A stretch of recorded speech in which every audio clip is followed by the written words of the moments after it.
Hi guys, it's Cassie and Tara. Welcome back to our channel. It's Monday, April 22, and we are back with another crypto market update.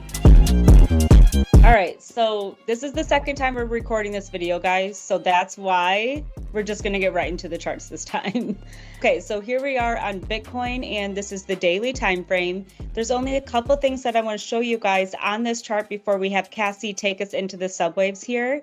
And that is this RSI, how the RSI is trying to flip up above its MA and turn bullish. And also the price is trying to flip up above its MA as well. So sometimes when we get right at the MA like this, there could be short-term resistance. So I do want to let you guys know that. And there is about 12 hours left of this daily candle. So we have about 12 hours left of price action before we can really confirm that this is flipping to a bullish trend. But I do want to highlight that this did perfectly bounce off of our target at 597. And so Cassie and I are going to continue to be tracking a new trend on the way up to 95.6K. I do want to mention that that first wave of that 5-wave structure going up is very difficult to track the subwaves of because it is a new trend. There's not much context to go off of for that first wave, but we're going to try our hardest to see if we can find any type of formal structure for that wave 1, just so we can confirm that it is on a new trend.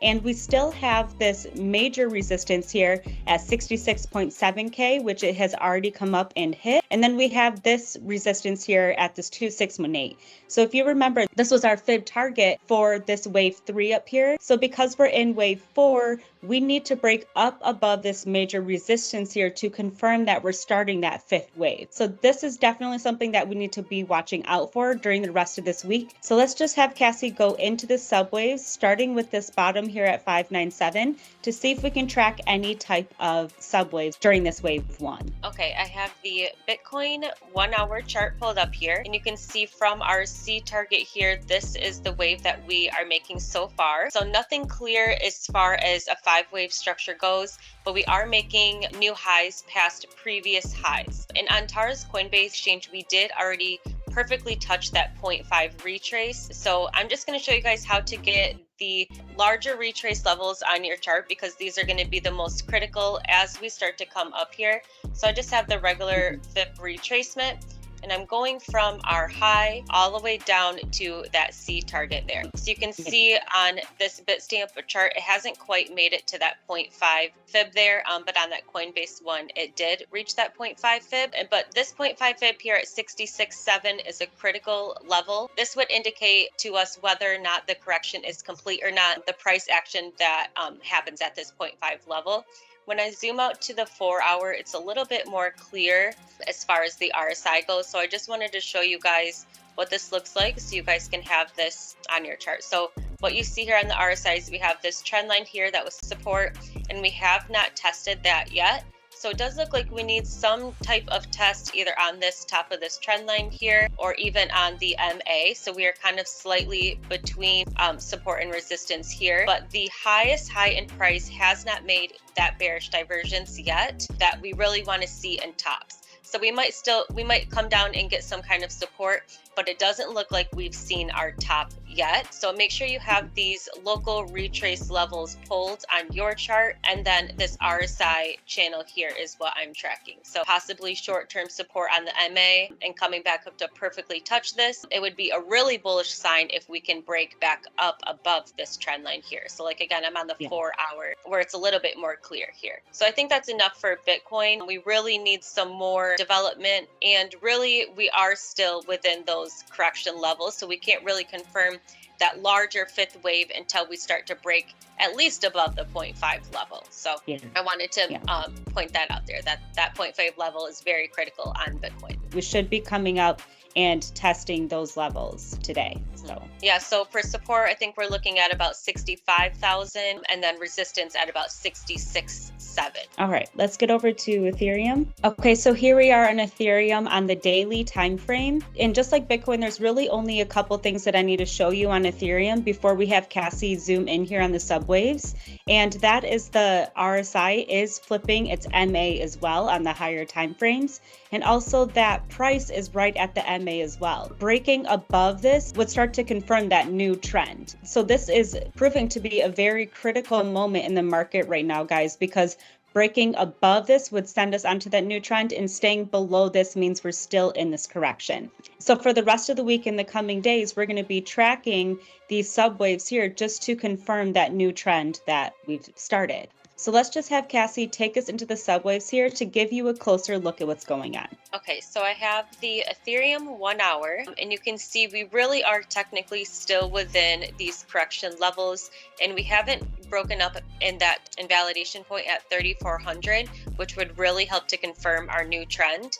And this previous high still didn't make that bearish divergence on the RSI. You can see our highest high in price still gave us that highest strength, and we are coming down to a little bit of support here. And when I zoom out to 4 hour, this channel is definitely a little bit more clear. So this is how I measured out that channel, and then I just zoomed in to 1 hour. But you can see we're really holding that MA support in a really tight channel on the RSI. We need a little bit more of development for a decision, but you can see we have really tight support and a really tight resistance. So it does look like we're going to be breaking out of this soon at some point. But keep in mind, since we are still within those wave 4 levels, we can't count out this bottom target yet at 2,700. So we really have to keep in mind these lower targets until we break out of this wave 4 level, because those are still valid. What we really want to see is us breaking up past this 0.5 level, which we said the 0.5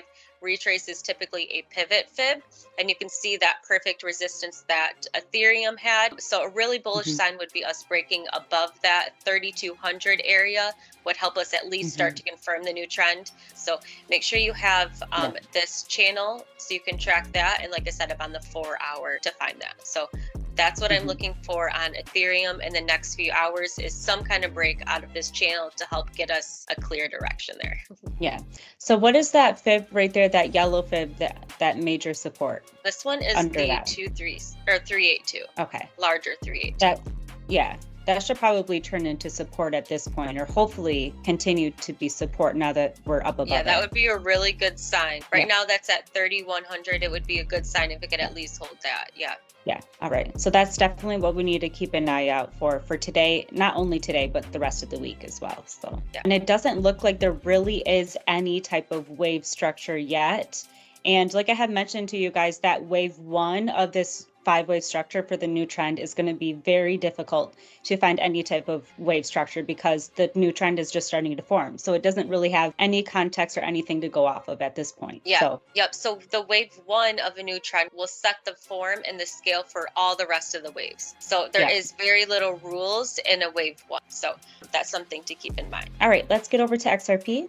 Okay, so here we are on XRP on the daily time frame, and I just want to highlight this 48 cents here, because Cassie and I had mentioned that we will have continued support right above this 48 cents, and it has held on XRP. And on that last update that we had on Friday, Cassie had mentioned that we're going to come up and test the bottom of the triangle and test that resistance there at around 525 or so. And that's exactly what it did for literally the entire weekend, is it was testing that trend line here. You can see it broke up above it, and now it looks like it's sitting on top of it as support. One thing before we have Cassie go in further is the RSI on XRP did flip bullish, and it looks like it also tested it as support already as well. And it's starting to make a new high on the RSI. Keep in mind, these are the higher time frames. But let's just have Cassie go into the subwaves here to give you a closer look at what's going on. Yeah, I'm excited about XRP. I did buy some more XRP. I added more. So what you can see here is XRP is broken back into the triangle. Just like we mentioned, this is exactly what we want to see. We didn't want to see it building resistance below. We wanted to see it break back into the triangle and build support right on top of this trend line. I do want to point out though that we are building some kind of bearish top on the RSI, but a lot of times the RSI readings with divergences can get misleading right at trend lines. So this is kind of a good sign to me. The strength is fighting here. So we have the first local retrace at 0.522. That's the 118 retrace. But then that trend line too, that would be really nice to hold, 0.528. It would be really bullish if we could continue to hold these local retraces here. But we don't want to see is it to start to come down, obviously, and start to resist this. So it is a little bit early in development, but as of this point, it has reclaimed the triangle and we could be building significant support. I'm zoomed out now to the 4-hour. So you can see just how critical this level is here, which is technically the larger 6.5 and 6.18 retraces here. And another thing to mention is just look how close we are again to finishing this triangle.